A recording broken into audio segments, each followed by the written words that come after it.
come for the MSc launch tonight. So please do come. I'm going to pass the baton to our lovely moderator, who is going to lead us into session 7. Thank you. Thank you, Tinash. Welcome back, ladies and gentlemen, to this important session.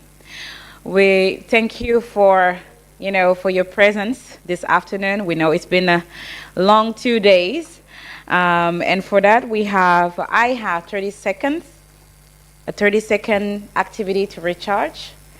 I want you all to turn to your neighbor and give them a big smile and share one word that, just share one word that came to your mind, that comes to your mind when you think about everything that we discussed today. Just one word.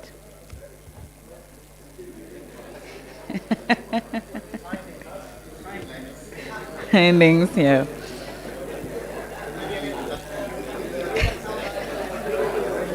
Take me as your neighbor.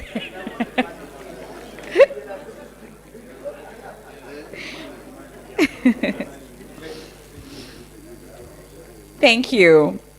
I am pleased to introduce our esteemed moderator for this session, Dr. Lilian Kerimi, Senior Research Fellow at the Tegemeo Institute of Agricultural Policy and Development. A round of applause for Dr. Kerimi. Dr. Kerimi will begin with her welcoming remarks.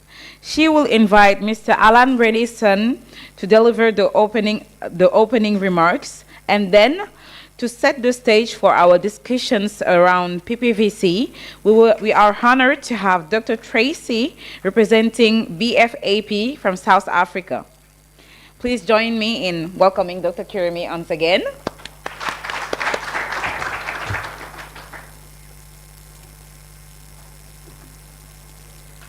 Good evening, everyone. Did you hear me? Oh, great. I have to make sure you're awake, because this is the last session of the day, but a very important session. I'm sure Tinashe said that before we left for a break. I just want to start with a few words about this project. For those who have graced our conferences, I'm sure this is not the first time you're hearing about PPVC. You may be wondering why. We spoke about it, I think, in Uganda, Victoria Falls. We spoke about it as well, and here again. And I want to say that we are excited about this project. We started by introducing or explaining to you what the approach is when we were starting this work, understanding what it entails. And last year in Victoria Falls, we shared some of the preliminary findings, what different countries were coming up with. And today, it's an important time because we want to tell you what we did, what we proposed, and where we are with those proposals. Effectively, focusing a lot on the tracking of the recommendations that have been made in different countries. So just to say a few words about this framework. It's been variably applied across several countries since 2017, recommending specific policies and investments in various countries. You hear which countries are these and what investments have been recommended. And 6 years down the line, would like to share what policies, investments we have recommended, and what has the government have adopted, and what is still in the pipeline. And perhaps we'll get to hear from the panelists why some have been adopted while others are still in the pipeline. And so this will be a good opportunity for us as ANAPRI to look back at one of our signature projects, see how well we are doing, and also think about where to go with this. So this session will present insights from the impact generated from PPVC recommended policies and investments, focusing on the sunflower sector in Tanzania, soybean and poultry in Ethiopia, feed and aquaculture sector in Kenya, and the banana sector in Malawi. I leave Tracy to share with us the details. And so we invite you to listen to what PPVC is all about for those who are hearing about it for the first time, to also listen to the work ANAPRI has done, the recommendations we've given, and as I have said, to see what recommendations have been adopted and the impact of those recommendations.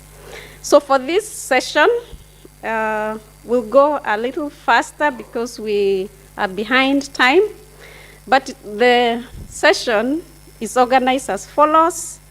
I will be having opening remarks, and then a keynote presentation, a panel discussion, and we'll close the session. PPVC project, the policy prioritization through value chain analysis work that has been part of ANAPRI for several years now. And I'll talk a little bit just about the motivation for this work. Well, it was back in 2017, 2018, where a number of the partners that I have the real privilege to work with were working on policy reforms, and governments were adopting some of those policy reforms, but I got some quite serious pushback from the big boss, Bill Gates. He said, this is quite exciting, but are these the right reforms for driving transformation in different countries on the continent? And so that led us down a path of thinking about policy prioritization, value chain prioritization, public investment prioritization. And so we approached BFAP and IFPRI, who we knew had some quite innovative modeling tools. And part of the reason we approached BFAP was because they were part of ANAPRI at the time. And we thought, well, if we can do something innovative here, something impactful, something catalytic, there's an opportunity to connect to, at the time, ANAPRI and start to scale this up across countries in Africa. And that's where we are now. So the first phase was actually a grant to BFAP and IFPRI, working with Tegemeo, Sokoine and Wapata, and it's now a grant to ANAPRI, and it's working with several additional countries, Zambia and Ghana. And we're looking at other countries as well. So the motivation was really around policy prioritization, that need to move beyond the long lists of reform needs that you see in investment plans into something very targeted that brought with it several innovations. So they were around a combination of the business case for reform, so policies that support the development of the private sector that are market focused, combining that business case with the development case. What does it mean for poverty and diets and jobs and growth, and now more recently climate, for certain policies and value chains to be prioritized? This combination of analytical tools, I would say that what PPVC has within it in terms of economic models and other analytics is world class, because I'm in a really privileged position where I work with different partners and can see across the different tools that they're running. PPVC is right at the forefront in the world. It also is able to pull together packages of coordinated policy reforms. So rather than going piecemeal, it thinks about what do SMEs need, what do farmers need, productivity-wise or processing efficiency-wise, to drive down cost of production, make these value chains competitive to be able to serve growing urban demand, changing incomes, changing diets, but potentially also export competitiveness as well. That requires really intricate, targeted packages of policy reforms. That's another really important innovation. And then most recently, and Tracy will present some of this, tracking implementation, making course corrections in terms of what reforms are being implemented, and understanding market responses. The private sector, are farmers making the changes that we hope they would make, based on the policy reforms. So with a tax exemption, what happens to investment in processing equipment? Or with a change in a trade policy, are we seeing changes in imports or exports or whatever that trade objective is? So we can track that through PPVC. And most critically, we can track changes in farmer margins, right? We're in this as the Gates Foundation for poverty reduction for smallholder farmers, and through PPVC, we can actually see what the income changes are. These are really, really interesting innovations that the team has brought to the table. And I briefly mentioned it earlier, but at the end of each year, we're under pressure at the Foundation to rank all the investments that we have. We have several hundred investments in the agriculture space active at any one time. PPVC is in the top 5, right? That deserves a round of applause, by the way, because we have a lot of great investments out there, and this is right up there with the very, very best. And not just in policy, this is R&D, this is markets, this is a wide range of activity, and it's right at the top. So it's attracting attention to the guy who sits at the very top and various other senior leaders. So, and it's because we can see the impact. It's taken a long time, it's been really hard work, but it's starting to bear fruit. So with that, I will hand to Tracy or Lily in this room.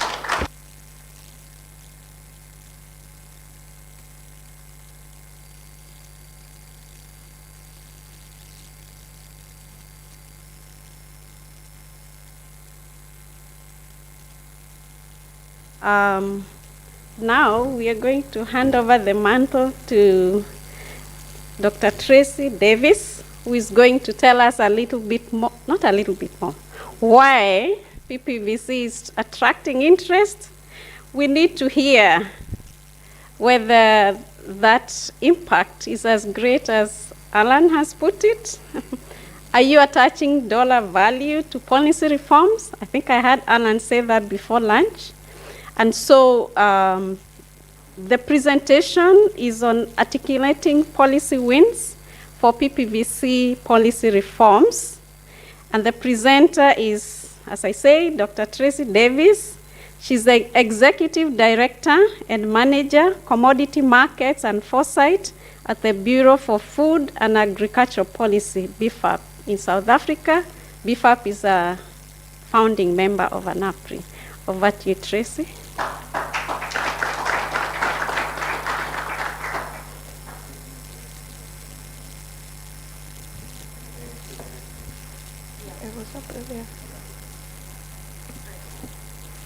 Thanks, Lillian. Thanks, Alan. No pressure after that introduction of the project, but also to not just say a little, but in a little time. So let's see what we can do about that. So it's my privilege to present to you today. It's the deck that I'm going to present was compiled by a number of researchers across a number of institutes where the project has rolled out. So I'll do my best to take you through it, but many of them are in the audience, so I'm sure they'll be happy to answer questions and also to carry on the discussion this evening at the function. So to save time, we'll skip the first slide because I think Alan has done some introductions already. But just for those that are not familiar with the project, I realize everyone in the room hasn't been to all previous ANAPRI stakeholder conferences. So maybe just a very brief introduction. And to say that I think we all know that policy trade-offs are unavoidable, and so prioritization is a critical aspect within that space. And PPVC, as we see it, is really, it's a market-led approach that strives to do this prioritization for us, using a combination of analytical tools, which we feel when you combine them is stronger than any individual one of them. So we use this package to address various aspects of the questions. Can essentially be set into 4 different phases. First, setting the scene, so just taking a look at the context in country, overview of the policy landscape, what are the initiatives that are there, what does the country want to achieve. Then narrows the focus, looking at specific indicators to value chains that we think are relevant and can deliver on inclusive agricultural transformation. From that, then picking winners. So this goes through an entire ranking process using this combination of economic modeling, insight, foresight, the various tools that comprises this system. Why have we gone back on?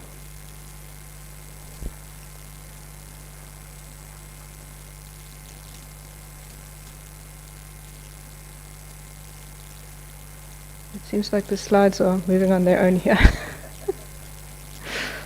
Struggling to get on the right one. Anyway, and the fourth then, there we go, we can stand still on that one. The fourth one is then to identify policy levers. So once we've picked these winners, once we've ranked the various value chains, we then go through stakeholder engagements to choose a handful of them, and then we do what we call a deep dive into that value chain. So looking at very specific issues that are constraining to growth, how one can address them to really unlock growth within that value chain, within associated value chains, and then drive agricultural transformation.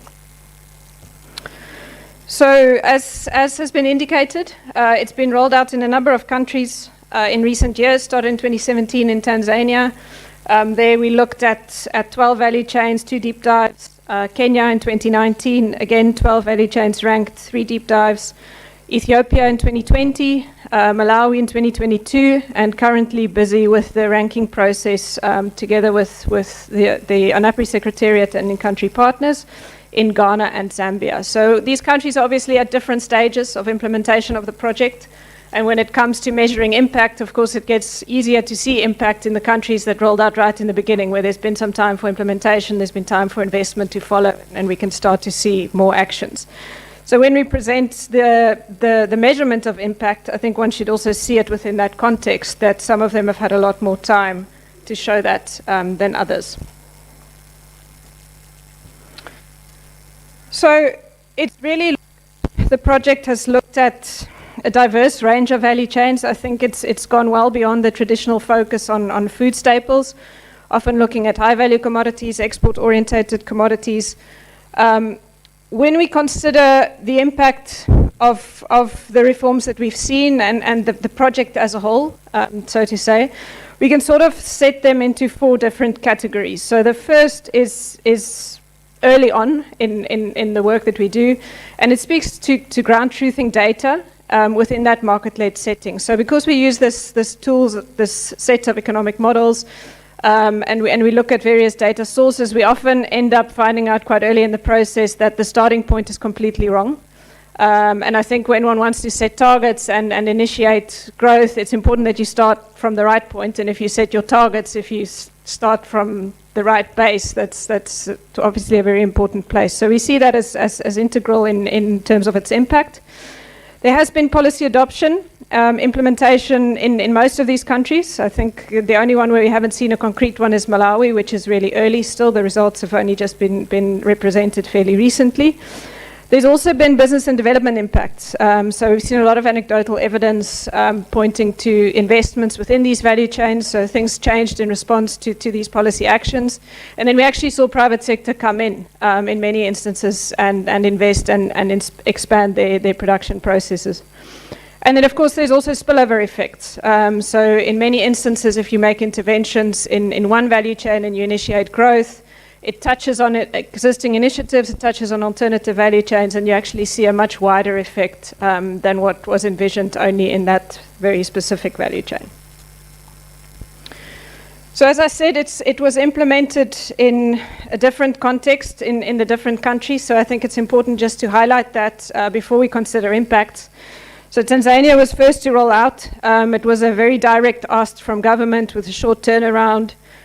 So there was a lot of momentum behind the project, and I think we saw quite quick adoption and implementation of some of the recommendations, which actually triggered quite significant investment in sunflower processing facilities in country.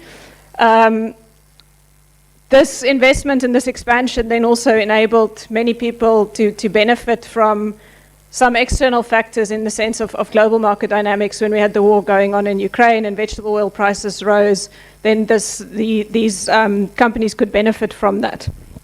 And a lot of that also filtered back to our smaller producers. We also saw a correction of historic data, which didn't make sense in the analytical process, and that was corrected after.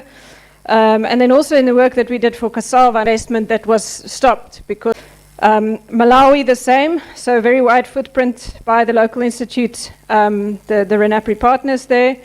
Gave time where things were not really straightforward, where we had a big overhaul within the Ministry of Agriculture and we had to restart and communicate the work again and get buy-in again. But initial feedback on the results that have been presented is that there is being looked at some of the historic data, which again we were found to be completely overestimated in some instances. But as I said, it's early days in Malawi, so I think this is one that we'll keep monitoring and keep looking at and see where that goes in future. Struggling with the slides here. So this one is not to look at the detail, but more to look at the process. So I just wanted to illustrate here, how do we think about measuring impact? So of course there's many ways within which one can do this. I think we've tried to go all the way to the end in the sense that we look at what was suggested, what reforms we put out there, which ones got adopted, which ones got implemented by government. But then because this is a market-led approach, we then look at the market response. So we look at whether people have come in, whether there has been investment that occurred, whether the supply and demand dynamics changed in the market, whether prices changed, whether the product flow changed. In some instances, there were interventions were really targeted at changing the flow of the product through the market, and that was achieved.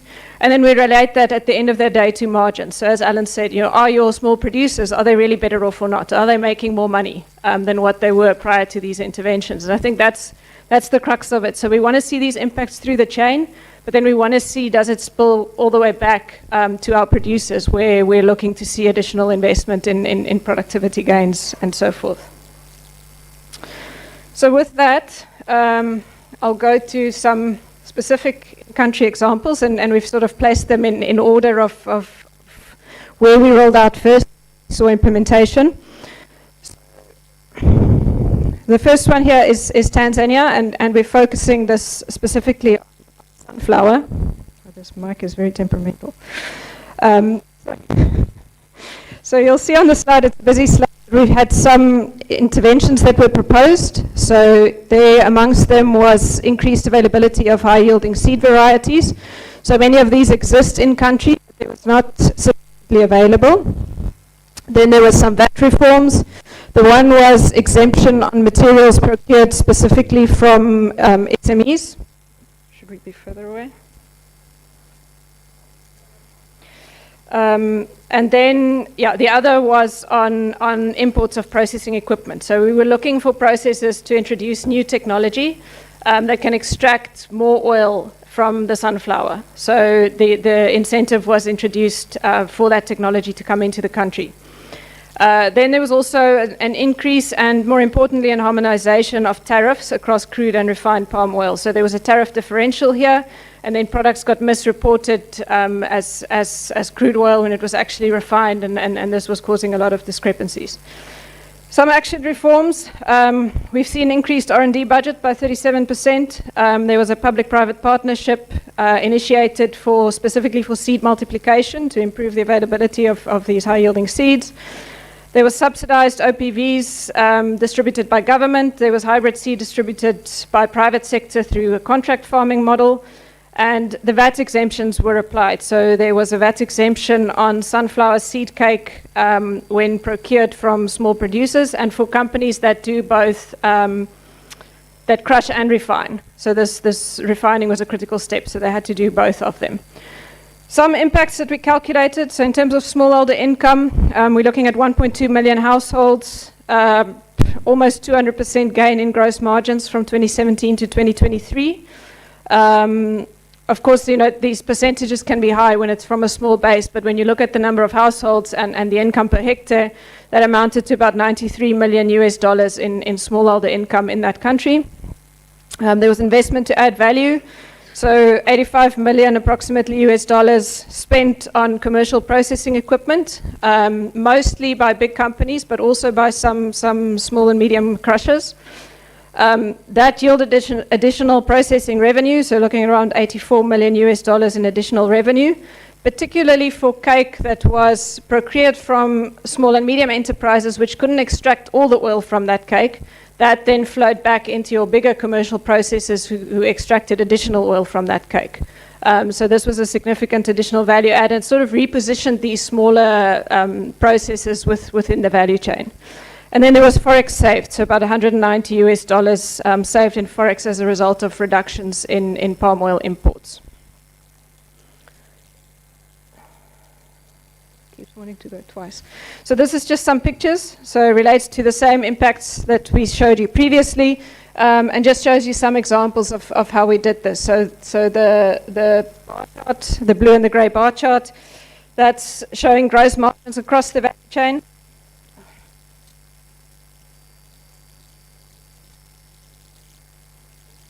Stand still.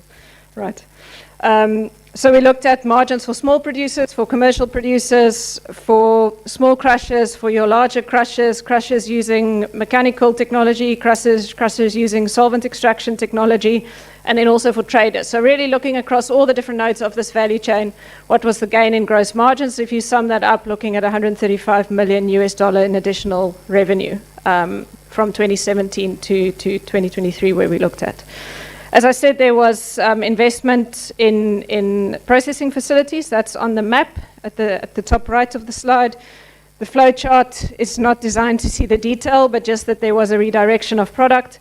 And then the bar chart at the bottom right, that's showing just the import response, particularly in 2022 and 2023. We saw significant reduction there. So, next country. The next one that we rolled out was Kenya. Are we good? Right.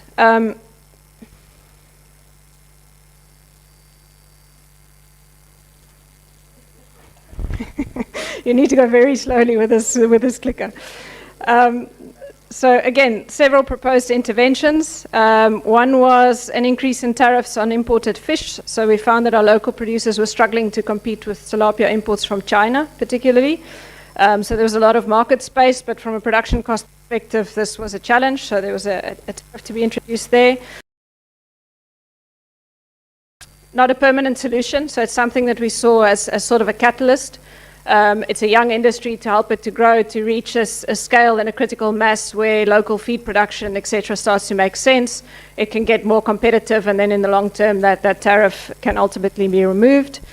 We asked for the removal of the duty on imported raw materials for feed production, to reduce the cost of animal feed, and then also to enable GM yellow maize imports for use in the animal feed sector, because obviously this was, that cost of raw materials was quite constraining.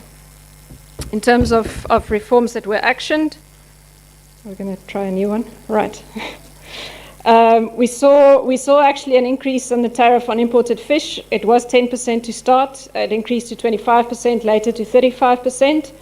And in July 23, there was also an additional specific duty introduced. The import duty was waived on a quota of feed-related commodities. So this was maize, soybean cake, cottonseed cake. There was a whole combination of them with specific quotas attached, where the import duty was waived. Also on non-GM white maize, but then when we saw the big spike in maize prices, that was introduced as well.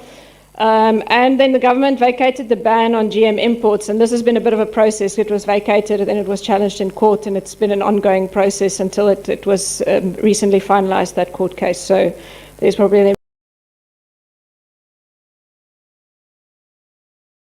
in terms of capital and operational expenditure in increased fish production, particularly aquaculture in producing cages in the lake. And then it was also almost $11 million saved in forex due to a reduction in fish imports, particularly tilapia coming from China. So again, if we go forward one, just to show some examples, on the left-hand side there, we've got the investment to expand. So there you can see aquaculture production, 2021-22, and then you see it ramp up in 2023. And then importantly also, there was a pipeline of investment that had been initiated but hadn't come online yet, so where production hadn't resumed. But the purple bar, that's looking at another big expansion next year. And this is products where they've started the process, but it's just not in full production yet. In the middle is fish imports. So you can see there on the right-hand side, it's highlighted with the red bar, the reduction in tilapia imports when that tariff was introduced. And then the third is the saving on inputs. So this is your animal feed materials. And there I think you can see what we put on the chart is the share of that quota that was actually utilized. And there you can see that it wasn't fully used, which is why we argue that the impact could have been better. Why wasn't it fully used? I think there's a combination of factors that contribute to that. One is the fact that the animal feed value chain per se, because of this could have knock-on effects beyond just a single, but across all the different livestock industries. So simulations on that front suggested that we could unlock GDP value that comes from expanded livestock production, which, as you can see on the right-hand side, differs by industry. So the right-hand chart shows the gross margin impact if one is to remove, and here we just looked at yellow maize into the animal feed industry. So if we allow GM imports just for use in animal feed, so we don't go into sensitive issues of human consumption, etc. But of course, if you can use that in the animal feed sector, then you release the white maize that's currently produced locally and used in animal feed into that market. So you do get some benefit also in terms of a reduction in maize prices. Some producers diversify out of maize, and then you see this impact. As I said earlier, the broad ban on GM products was vacated. It was challenged in court. It was a long process, and I think the Tega Mayo team also were integral again in continuous engagement through that process. But that has recently been wrapped up and been cleared. So as they go ahead now and look to put legislation, etc., in place, I think this is the next opportunity for that team in country to engage and to support from an analytical perspective. Again, struggling with slides.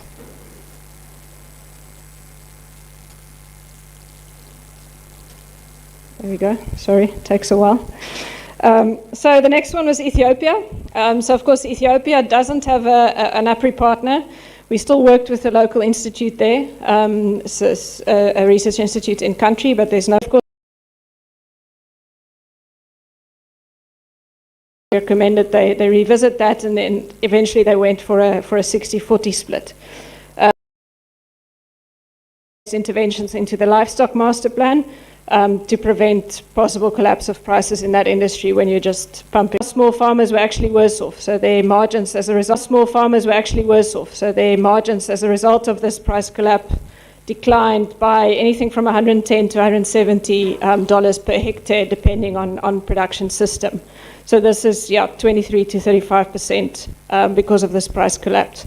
So initially there was envisioned target improvements of around $400 million, adding 112 million to GDP and 400,000 jobs. But because this wasn't implemented as a package and only a part of it was implemented very strongly, we actually saw some negative impacts. And I think it's important to highlight that as well, because as Alan said, it's rarely one that you need to implement. It's normally a package of reforms that you need to implement to really get the effect across the value chain. All right. So again, this is just showing some pictures that goes with the reforms that we showed earlier. So the bar chart that you see, that shows farmer margins in 2022. And I have to say, this was a difficult time to work in oilseed markets with what was happening in Ukraine. So the global vegetable oil and oilseed market was a little bit disrupted. So we foresaw, if you look at the grey bar for 2023, we had already suggested that margins will come down in 2023 relative to 22, simply because of the decline in world prices following the supply response. But if you look at the purple and the blue bar there, that shows that actually came, if you look at an annual average price, it actually fell further than what we had suggested in the baseline. And if you look particularly at that harvest period price, then even further. So a significant impact there on margins compared to what we believe they could have been and what they turned out to be with this massive increase in production. Combined loss in margins, anything between 7 and 11 million. I realize that's quite a wide window, but of course, in a short turnaround, it's difficult to say the area expansion and contractions that we saw, what specific production system, how big these producers were, etc. I think what we learned is that feasibility of targets is a critical aspect of this work.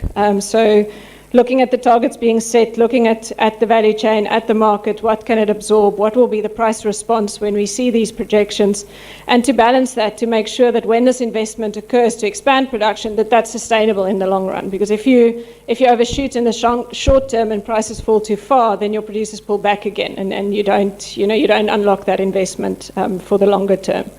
And I think it really just highlighted the importance of a holistic view on implementation and investment. And I think the effort made to track these impacts really helps to highlight that in hindsight and to bring that also to the attention of policymakers. So if we go to Malawi, which is the last one and the latest country implemented. So Malawi went through the ranking process and the deep dives were presented in the middle of the year. So it's still early days, but I think the biggest takeout that we've seen initially is this historic data.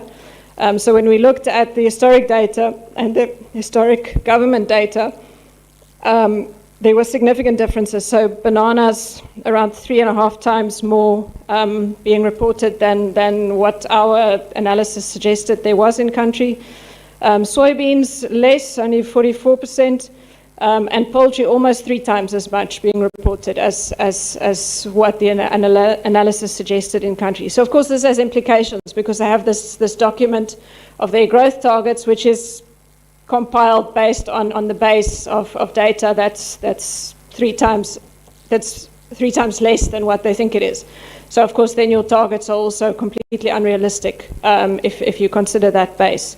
So I think there was a big input there, and I think a lot of in those feedback meetings it was looked at, and there's been contact with Mapwata since as well to revisit some of this and have a look at that data. So I think that's good progress.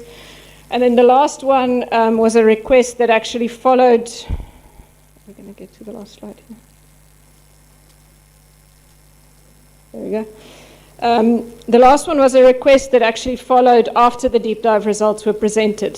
So the government officials that were in this meeting then approached Mapwata Institute and asked them to provide inputs into a policy question that they were dealing with respect specifically to banana imports. There was a lot of people lobbying for banana imports to be banned. So they went into discussion with the government, used the current state of the value chain as context. So of course in Malawi many households involved in agriculture, but only 350,000 of them in bananas per se. And margins in this sector were actually already strong. So there were other constraints to expansion, but the gross margins were looking very strong. Imports, only a small fraction, so only about 7% of total supply. And out of the 3.8 million households, only 30% could actually afford bananas at current prices. So if you then implement a policy where you're increasing prices to the benefit of your producers and those consumers have to bear the brunt of it, it doesn't seem like it's going to be a win-win for everybody. So as we said, there are trade-offs. Winners, of course, would be nurseries, farmers that sell the produce, and local traders, but then the losers would be your consumers and your traders that import the product. So we looked, when we did the simulations, around a 15 million gain in revenue due to the higher price, but then from a consumption perspective, 54,000 tons lower, which is a 28 million decline because of that affordability constraint. So of course, I think when you balance those, it's clear that the net is negative, and this then wasn't implemented. So I think that was a great input. You know, sometimes the wins are also policies that don't get introduced as much as what it is when they do get introduced. So with that, I'll leave you. I think we still have a little bit of time for discussion before our hard 6 o'clock deadline. But I think maybe just something about the lessons that we've learned. I think, maintaining engagement in country is critical. And I think these think tanks within the network that have been engaged in this work have been fantastic with that. So it's really a continuous engagement. And that helps to move beyond, I think in many instances there are easier policies and simpler policies to adopt, and they get implemented quickly, and then there are more complex ones that need to be implemented over the longer term. And I think that continuous engagement is really critical to achieve that. Keeping them engaged through the process, through the ranking process, through the deep dives, continuous feedback, drawing them into the work. It creates a lot of buy-in. So of course it has implications for things like the speed of delivery, but then the inclusivity of that process, at the end of the day, that continuous engagement helps you to get the implementation of the reforms that you are suggesting. We also saw that the choices, sometimes despite the rankings, are also strongly influenced by the political economy, which I think most in this room probably know, but very rarely were the value chains chosen the first 3 in the rankings. So they're always in the higher end of the rankings, but there are other factors that also influence that choice. On the approach, we still think that it's the only approach that really combines various state-of-the-art modeling techniques and analytics. It looks at a business case, it looks at a development case, and then looks where is the sweet spot in order to drive inclusive agricultural transformation. But it requires a lot of resources and it does require time to implement. There's a very detailed ground truthing triangulation of data from various sources. This is necessary to ensure good quality data into the models that we use to do these simulations, and has also often then led to corrections in historic data. And then just to say as a last one, the 2024, I think maybe has slowed a little bit in terms of the rollout of the project and the deliverables, but had a big component of capacity building, so network-wide. So we had all researchers from all the various institutes going through that process, looking at the methodology, how it can be applied, and it has been rolled out in Zambia and Ghana so far, and also set up researchers to be able to roll it out in future in other countries. So yeah, we look forward to where this goes and to expanding on this work in future. Thank you.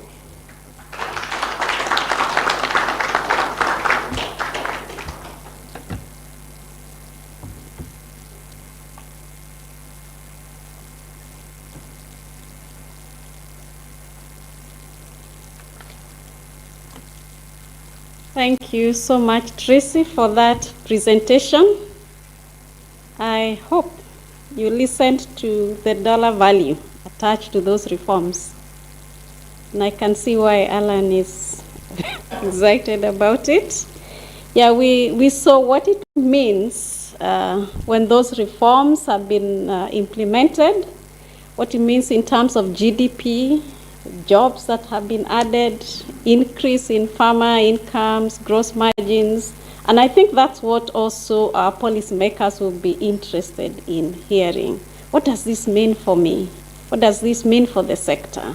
And how am I going to be able to convince others that this is something worth investing in? So thank you, Tracy, for that. We've had, apart from that, we have seen that the PPVC approach is flexible, used across different value chains in different country settings, and giving us information that we can use not only to indicate at a given point in time what we would expect to be the changes due to the reforms, but the ability to track these reforms. It will be interesting, for example, to see how things unfold in Kenya now that we have the ban on the GM was lifted, and I think now regulations are being put in place. It will be interesting to see how that unfolds. And at this point now, I'd like to bring on stage colleagues that will help us discuss a little bit more on what Tracy has shared.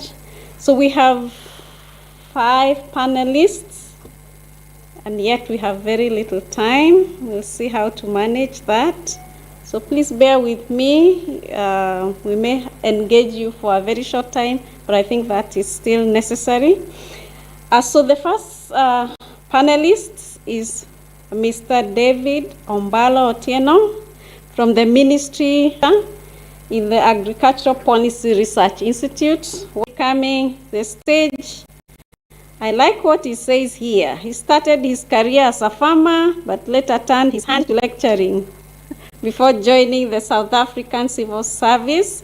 But he is with the Western Cape Department of Agriculture. Thank you very much. And then I'll also bring on stage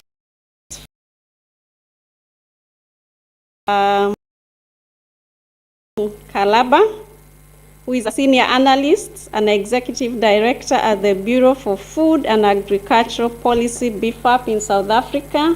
Welcome, Matlu.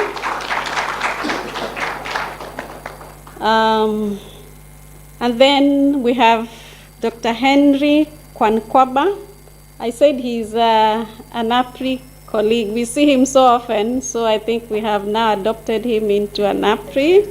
He's an associate research fellow at IFPRI in the Foresight and Policy Modeling Unit.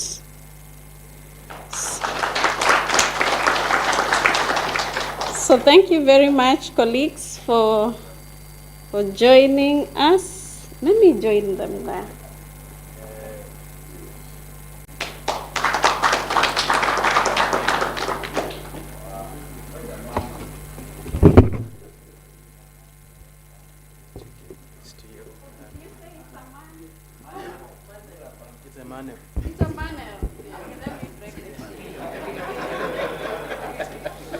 You can blame Tinashe for that. Yeah, so this man will do a great job in addressing the issues that we have had. Perhaps we're not going to dwell into the numbers, but I think I'll give you an opportunity to respond to the numbers you have seen. Colleagues from Kenya and Tanzania, you've seen those numbers. You can reflect on that. But I think what I'd like to ask, starting with David from Kenya, is we have seen impacts of PPVC. They are clear, their numbers, their dollar values. But why do you think governments are adopting these reforms partially? Maybe that's a big question in our minds. Would you speak to that, David? Thank you very much. Maybe I put it like this, that governments, particularly now in the case of Kenya as an example, have priorities from time to time, and sometimes these priorities do change, essentially arising maybe from the political economy. And I would want to say that in Kenya, one of the biggest reasons, one of the big reasons why there was partial adoption and implementation of some of the recommendations arising from the value chain analysis is that coming immediately after COVID and then having a new elections around August 2022, there were certain external issues that impacted the Kenyan economy around some of the key and essential commodities, particularly maize. The maize is the staple food for Kenya, and the prices of maize actually hit the roof, and this was not politically palatable. In fact, one of the reasons that influenced the outcome of the elections was the cost of living. Another issue was the cost of edible oil. And therefore, the manifestos of the current administration, though it did not change the agricultural policy fundamentally, there was a reprioritization of the value chains and approaches to addressing those two key issues that I've talked about. One of the issues that became very critical for the government was to reduce the price of maize, and the focus of the bottom-up economic transformation agenda, which was informed by the manifesto of the current regime, the current administration, was actually to subsidize production, and a lot of effort went into subsidizing the production of maize through fertilizer subsidies and the importation of, actually, because they wanted to turn around the issue of the edible oils, we even imported seed, sunflower seed, in order to have a short season crop that would ensure that we are able to get a lot of sunflower seed for processing of edible oil. So this reprioritization and the bottom-up economic agenda, which focused on food security crops, those crops for which we wanted to reduce imports, and those crops, especially industrial crops, the traditional export crops for Kenya, made a shift in terms of the focus. And therefore, some of the initial issues around yellow maize, as you have seen, some of the issues around coffee, some of the issues around beef, those still within the priority crops, the crops in the better agenda, the bottom-up economic transformation agenda, they were not prioritized. And therefore, our focus now has been, the Kenya government focus has been in ensuring that we maximize on production of maize through fertilizer subsidy. I think this is the main reason that led to what you may call a shift in terms of the investments that were going on those priority crops under the value chain program. Thank you very much, David. Political, economic considerations are coming into play. Would like to throw the same question to you, Simon. We've been enjoying listening to the case of sunflower in Tanzania. But why is the government just not fully adopting these reforms? Okay, thanks. In Tanzania, the implementation is going on, but it is partially as the way you have said. And that one is due to several reasons. Some of them is due to budget constraints. As the way you can know, that the government has a lot of programs and so forth. Therefore, and the allocation of funds, the government its fund from revenue, from grants as well as from loans. But due to the budget constraints and the demand of the country, therefore the disbursement in each specific area also varies due to that budget constraints. Now, the second thing is just the capacity issues. Sometimes I think the implementation fails. The implementation is partially due to the fact that the capacity of the expertise is low.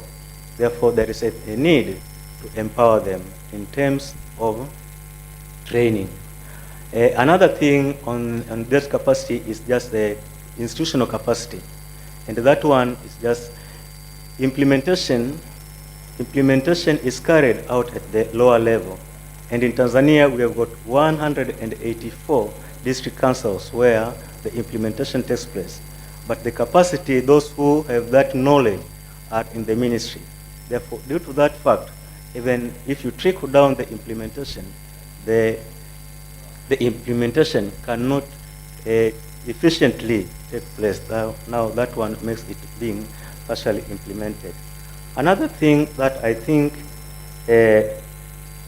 is just the contextual variations, which means there is a different regions. We have got different ecological regions in Tanzania. Now, in different ecological regions in Tanzania, they have got their priorities as well as challenges. Therefore, they cannot be implemented at once. Now, they have to prioritize their areas. Now, the area of prioritization, then they have to select which one to implement at that particular time. Now, I have to submit. Thank you. Thank you, Simon. But I have a follow-up question for you and David. Maybe David goes first. You've seen the work that SUA and Tegemeo have done, working with stakeholders to doing follow-ups.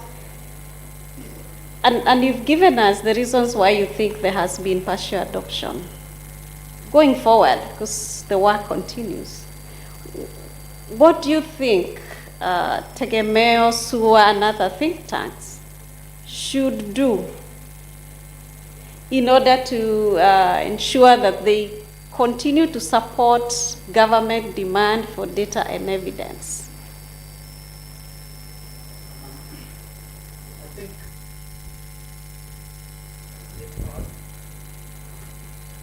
Good.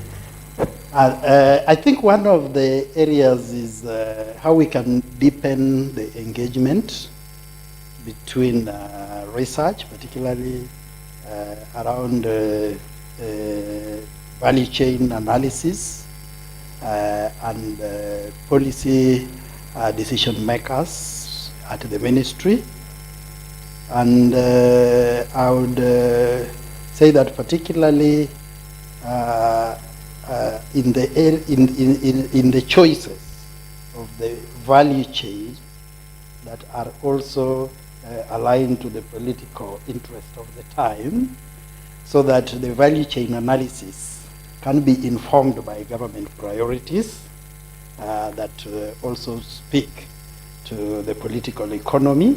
That is one area. So this deepening of engagement, continuous engagement at both technical level and the political level or policy advisory level is very important, because value chain analysis is still going to remain critical across all the value chains in terms of what their impact can be, either nationally or regionally.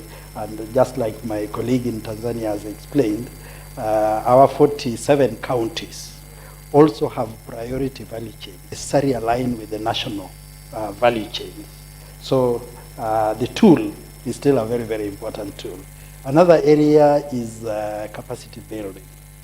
I think attempts were made in Kenya to broaden the capacity of government and at national level and county level actors, and we engaged Tegemeo and IFPRI, I think, to train on PPVC. And I think this training was mostly limited to the national level. We need to cascade this capacity to the county level, so that as they domesticate national policy and prioritize their value chain, they are able to put into use this important tool, so that they can make decisions that are informed by data and analytics.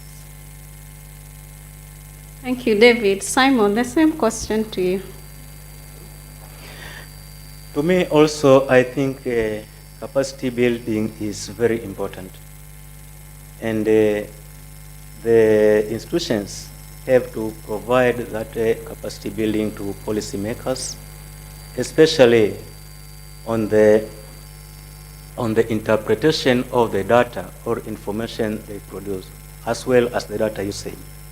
Because sometimes you may have the data or information and you take them to somewhere, to a policymaker who does not know how to translate those information. Then they can be put into cupboard without being used.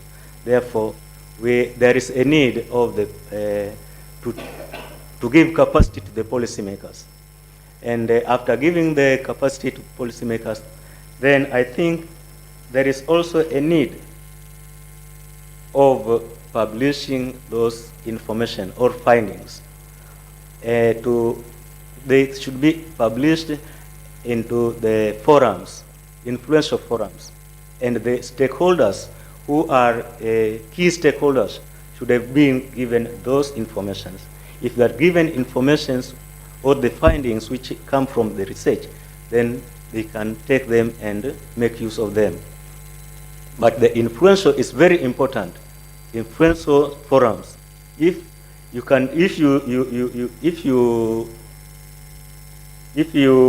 publish in the forums where there is no influential, then there is nothing that can take place. But we need to have influential forums that can pick up the the findings and make it into use.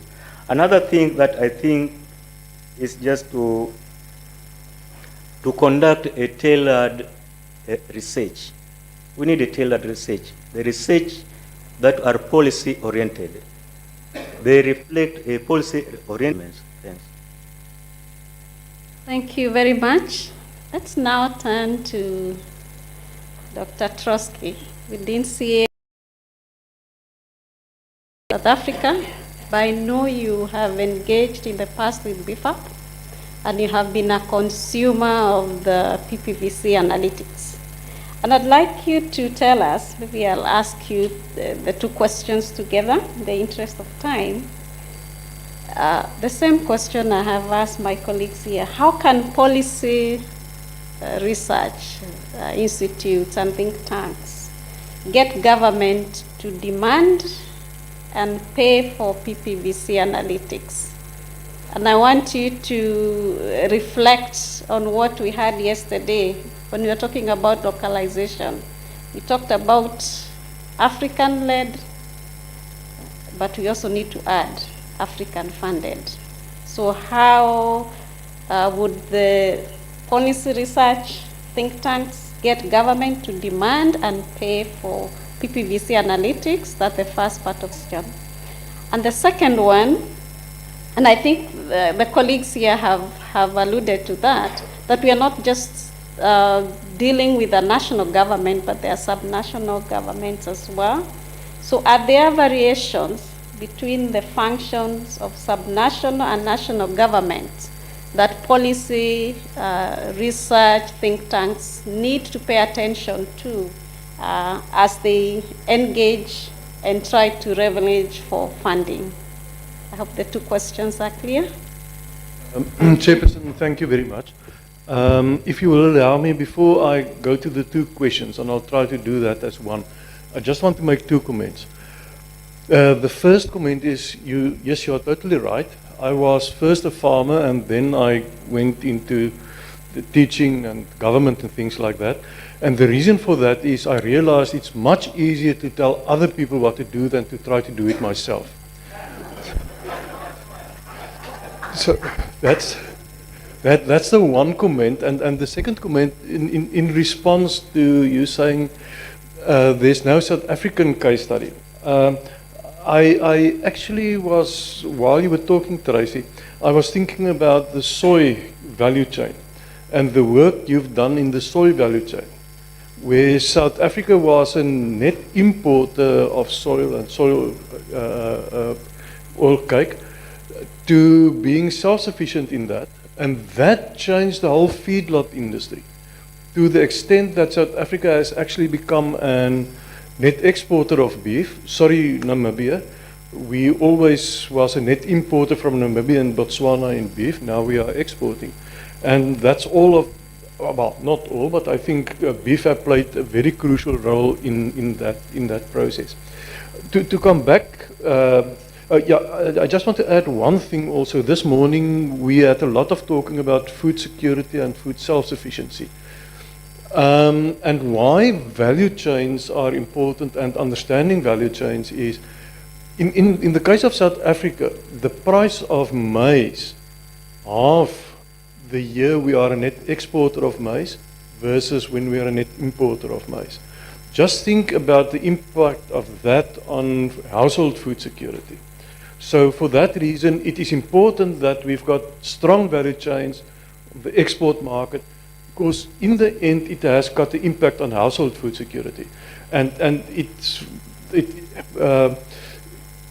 that is one of the arguments I make again and again and again at the provincial parliament and things like that, is we need to have a strong export-focused commercial agricultural sector. To turn to your questions, I think what is important is to realize that as a provincial department, we've got very limited powers. When you talk about tariffs and subsidies and national programs and things like that, we don't have the powers to make any difference at that level. Our mandate is purely agricultural development and agricultural growth, and to make sure that that happens.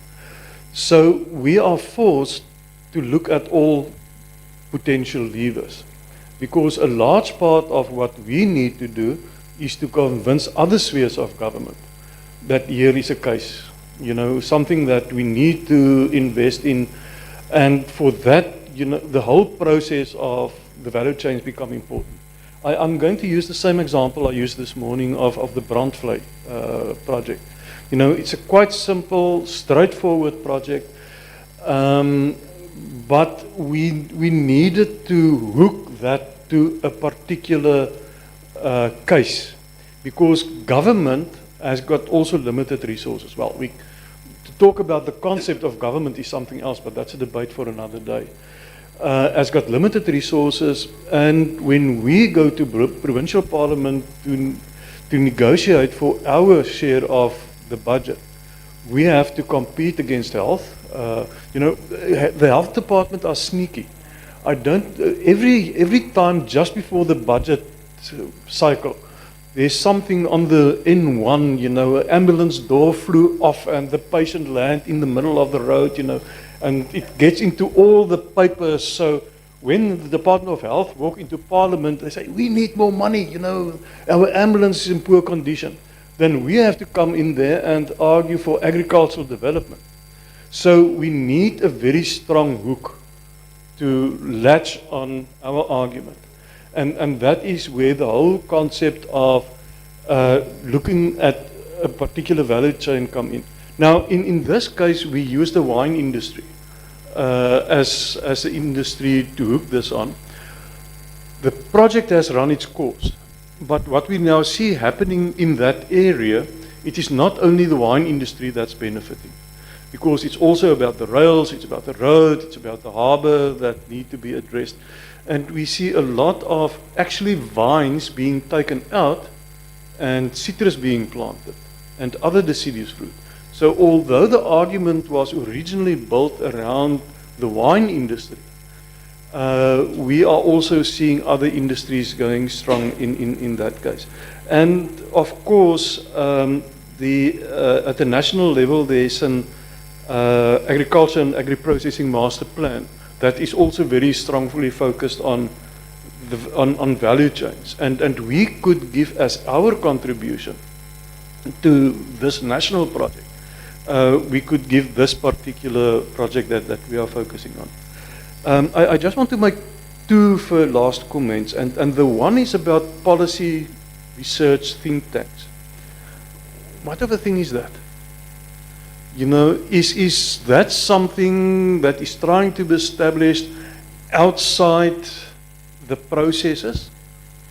I think the only way that such a think tank can be relevant if it is actually embedded within the policy decision-making process. And then we are not only talking about academics and government, the way I see it here, we talk about a think tank as something, government must fund something that is sitting out there, they are thinking, and what are they thinking about? And I think it cannot only be a think tank. It must be an action tank. And the best way of making it an action tank is putting some sharks also in there. Then you see some action. Now, I'm joking, but I think the important thing is it cannot be something outside the process. I might maintain, if one wants action, the people that need to take the action, whether it's private sector or government or whoever, the people that we envisage should take action at a later stage need to be part of the process from the very start. When we start with a project, the conceptualization of that project, the delimitation of that project, those role players from the private sector and government departments all should be part of this think tank, action tank. Involve everybody from the start. You get the commitment at a later stage for people to continue. The last point I want to make is sometimes we really need to think out of the box. Let me give you an example. In agriculture, well, we are the Department of Agriculture. Agricultural development is our mandate. In the Constitution of South Africa, water is a basic human right. If you go into rural areas, so there's one example I'm involved in it's a Buffalo's Dam. Literally the buffalo hunting dam, so at the stage there were buffaloes, etc. But that dam, in that vicinity, is not only agricultural irrigation, it also provides towns like Swellendam and in Riversdal in that area of water. There's an absolute pure case to increase the capacity of that dam. But then it can not only be an agricultural argument. Then we must get the argument and say, listen, it's not only agriculture, it's a constitution, it's a basic human right of having water in particular areas. So by broadening again, broadening the think tank, broadening the people involved in the process, your chances of competing at the budget cake is much better if it comes from different departments, different spheres of government for a particular project. And I'm going to stop there. Thank you. Thank you very much. Matlu has just given us a new name, an action tank. Now let's think about this action tank, ANAPRI. You've been doing a great part in capacity building. I think it's clear, it was earlier said that as we did this work, we were also building the capacity of the network members to be able to do more in different countries. And Matlu, you are involved in that process. And I know you've been thinking about how ANAPRI as a network and together with its members, how they can create demand for the PPBC tools. We've seen that tools can do great work. So what do you think the network, the think tank, the action tank can do to create the demand for such kind of tools and the analysis that comes from that? Thank you, Lillian. And yeah, that's I think that's the question that has been going on since the opening of this conference, right? From Milu's presentation earlier on in the afternoon when we played a bit of a game, the demand from government or other stakeholders was part of, say, the solutions that we are looking for. But from the training point, maybe just to kind of go a step backward, I mean, PPVC is actually an implementation project. As Tracy was presenting, actually going through the steps, you get to a point where you have to look back and say, what has happened and what difference has it made? So we should call it an action tank as it is now. And this applies to all RANA presenters that are in here. But I think to come to the question of demand,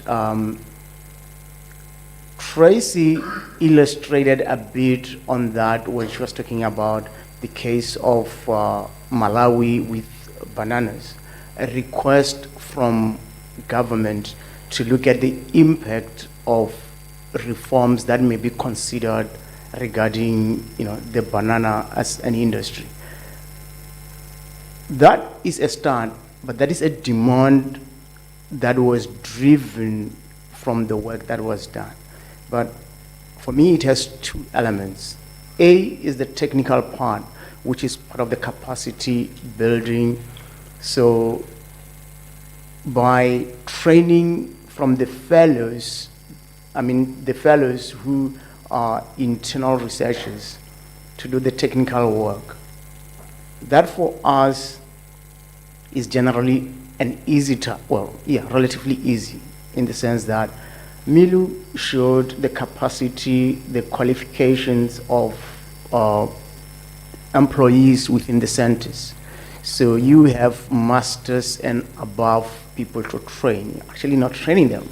You are basically refreshing those skills, but make them applicable to these cases and combine with other tools within the PPVC, I would say that is relatively easy to train. The second component is on the softer skills, and that we have found that it's not so easy even to do. But with the softer skills I'm referring to, you have done the research, you've done the rankings, you are able to articulate and present, but the whole process, from the beginning up until then, you needed to be engaging with various stakeholders, but in particular government. So when Tracy was showing the difference in the data that we see versus what was reported, you could see that there are anomalies there. And that means someone needs to go to different places to say, hey, this is what we are seeing is different from what you have provided. And not necessarily accusing or saying your numbers are wrong, but because PPVC is systematic, you have to account for some of the information that is coming through to say, if we are consuming so much and we are producing so little, where does the gap, how do we fill the gap? And that is not a technical skill, but it's the social and the softer skill that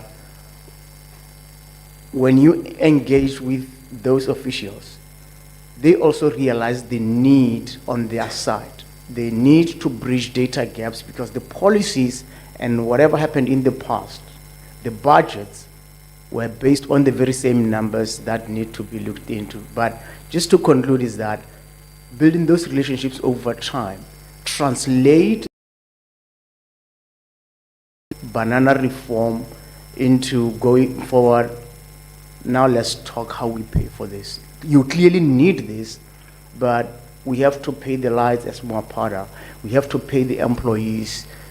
Let's now get into a realistic. I think PPVC can create its own demand, and those are some of the examples that were shown in the presentation.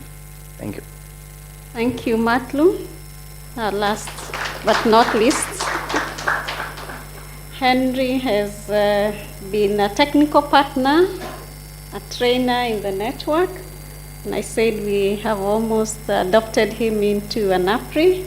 But I want you to reflect on our discussion today and even since yesterday as a technical partner but outside the network. You have worked with us for a couple of months, worked with different institutions within the network. I'd like you to address the same question I asked Matlu. How can ANAPRI network or the member institutions create more demand for the PPVC tools? Thank you so much. It's not in an interaction for months, but years now. Yes. I must say that indeed we have come a long way from the ambassadors training all the way through the affiliates. And I start with the ambassadors training. I think the concept of the ambassadors training is a very beautiful concept because it literally sells out the tools that we have to a broader audience. And these are people, we speak the language that they usually speak. We make the material understandable to a broader list of stakeholders. And I think if we were doing this quite often, it could generate more demand. We saw examples of policy demands from the Kenyan government. We have, Matlo has just given an example from the Malawi government. We have been discussing with our colleagues from ISA, where we are working on rice value chains. And then with this, it creates a lot more buzz in our communities, and the work of ANAPRI becomes very, very relevant. And as we keep doing this, I have interacted with a lot of the fellows, and almost a day doesn't go by where someone calls me and says, look, we have this problem, let's say in Tanzania, and we need to address it in the following manner. We need to address this issue, but we don't have the capacity. And then we sit down and we have our discussions, and we get modeling done. But I must also say that, yes, demand is there, and as my colleagues have already mentioned, sometimes the demand and the capacity, they don't really match, and we always need to make clear our assumptions that, okay, yes, we can model things, but not in 2 hours. We're not going to give you a full-blown economy-wide analysis within 3 hours of the work. So we need an understanding with the stakeholders. Give us the data in good time, give us the inputs in good time, and let us engage. As you're aware, prioritization is a contested issue. So I like what Dr. Trotsky said, that you have an ambulance that has spilled a patient, and now we also want soil health. So sometimes we may not speak the same language, but if we clarify the issues better, and if we make our skills known, then I think ANAPRI is in a better position to carry this. These are just my observations and my reflections over what we've been doing, but I think it's really great work. And 1, 2, and we are done. Now there are only men in this side again.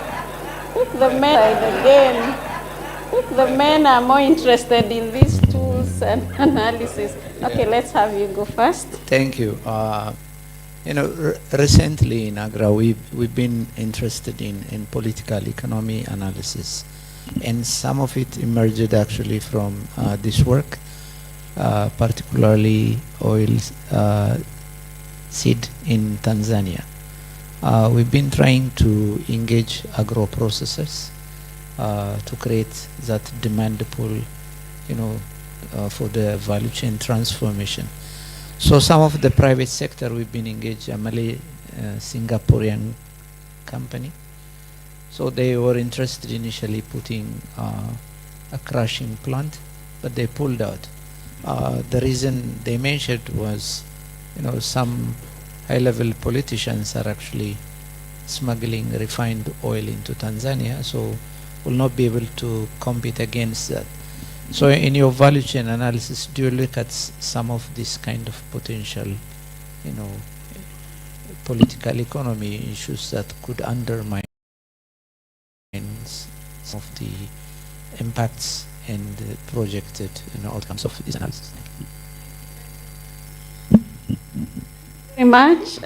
Tracy Zena, be prepared to answer that question. The second and the last question.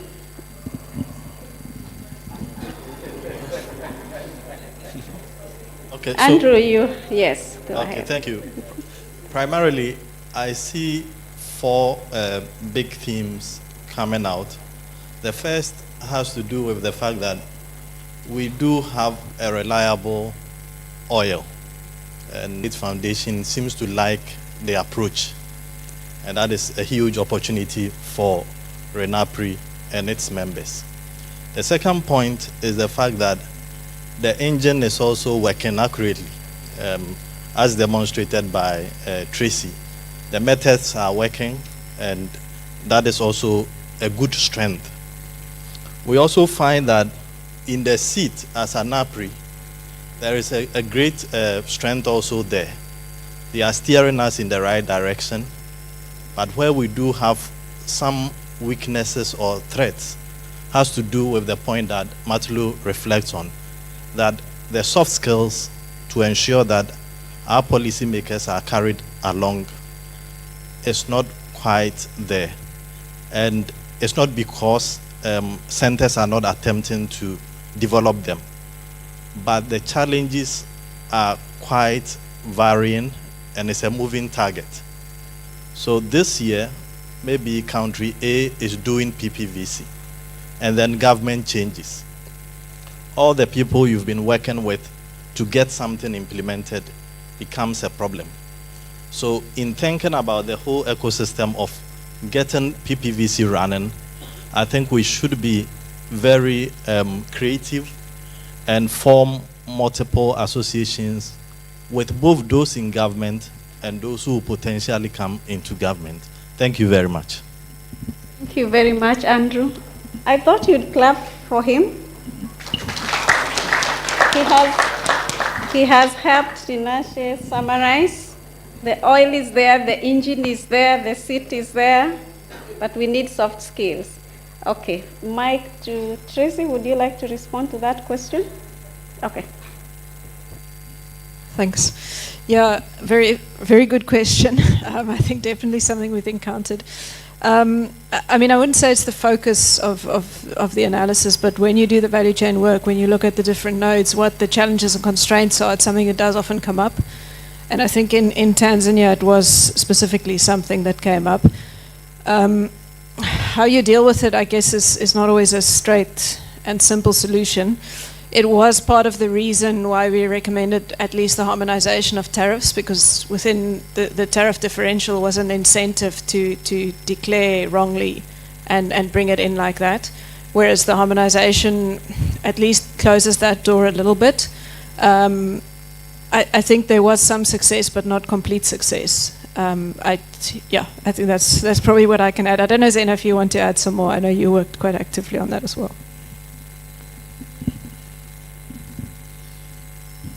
Yeah, what Tracy said is very correct. Yeah, the model looks on the value chain in general, so it identifies the challenges along the value chain, and as you said, when it comes to implementation of the recommendations, that might bring some challenges, because we see, like in Tanzania, initially they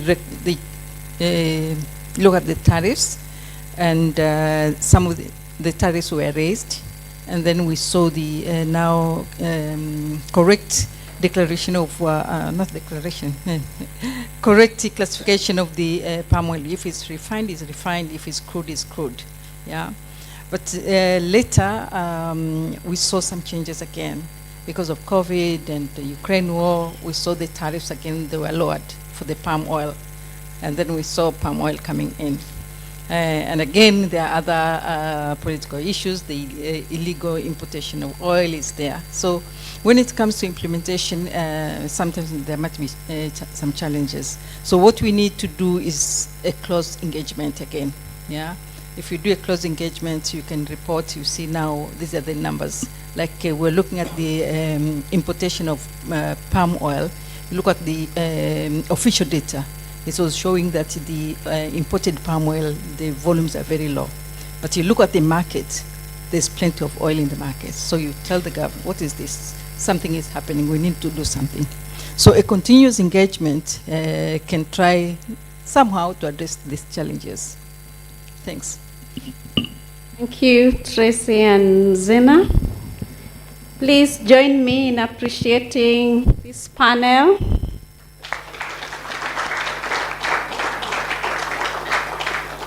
Thank you, and appreciate yourselves, especially those who had questions to ask and they didn't ask. You stayed engaged, and I think we'll continue this discussion over dinner and in the next ANAPRI conference. There'll be new things coming out of Malawi and somewhere else, Ghana, I think. So we look forward to engaging with you more. Thank you very much. Fantastic. Just a second for the picture. Just a second for the group picture. Great. Yeah, you can stay up. You can stand up.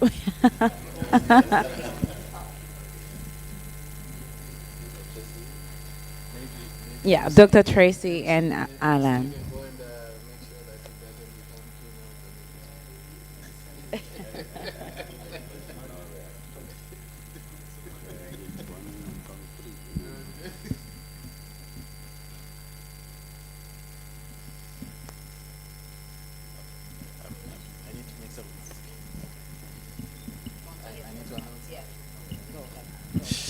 with permission from the MC,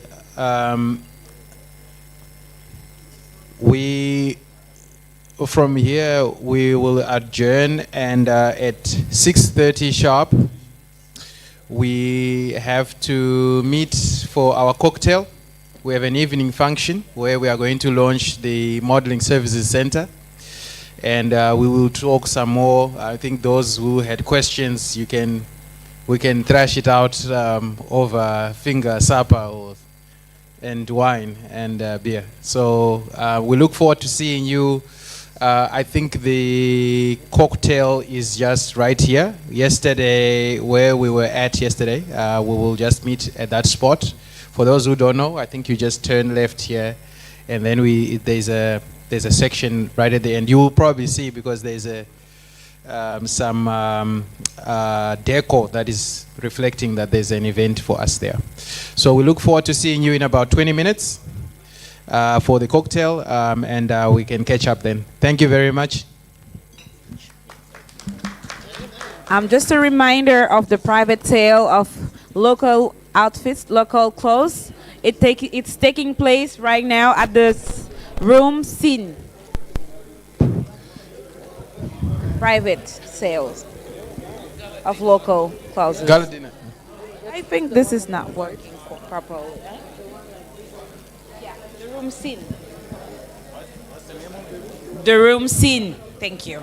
In the room scene, SINE, you will find a private sale of local clothes.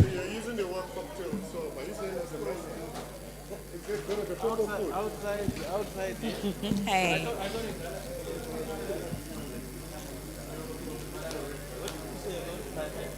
Private sale. Private sale. Local clothes.